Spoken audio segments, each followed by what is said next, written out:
Jeff Laurenti.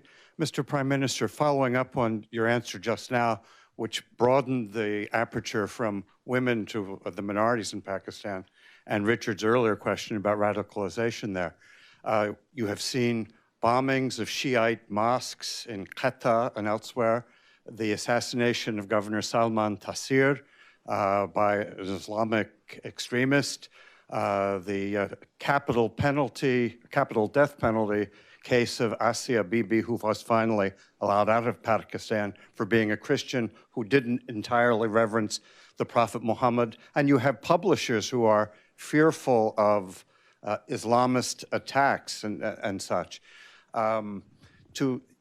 Is there any progress to be made on reforming those blasphemy laws?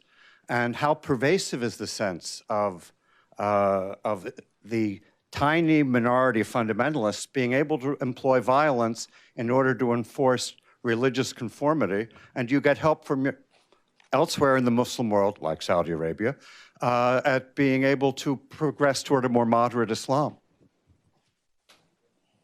Okay, first let me clear one thing.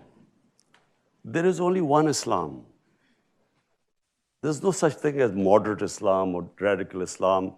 I even heard yesterday that there was this radical Islam. There is only one Islam.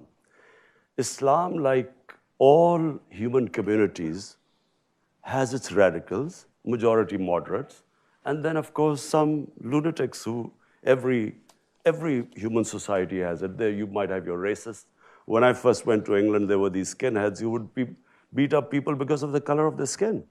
So there is only one Islam, and the Islam we follow is the Islam of Prophet Muhammad sallallahu alaihi wasallam. And that Islam, according to the Prophet, all of us are born children of Adam, so we are all equal, regardless of our color of our skin.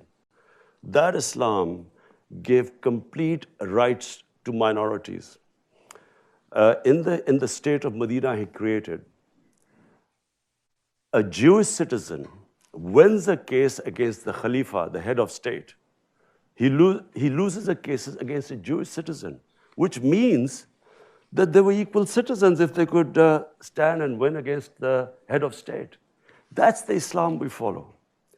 In my vision of Islam, all human beings, regardless of their religion, are equal. Now, if we have not been able to enforce our laws, it's because, unfortunately, we have ruling elites that have kept themselves above law.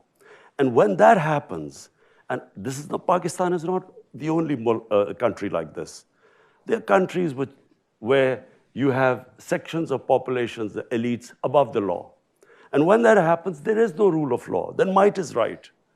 So my party is called Tehreek-e-Insaf, Movement for Justice. And justice means justice for all human beings. In fact, for me, justice means for animals too.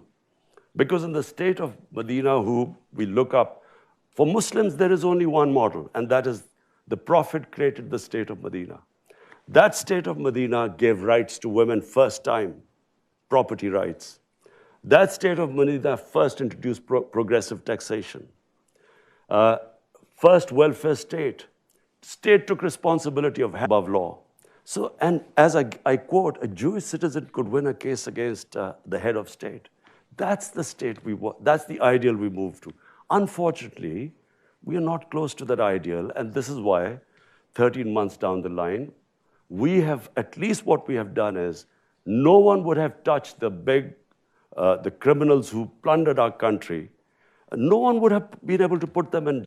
Yes, ma'am.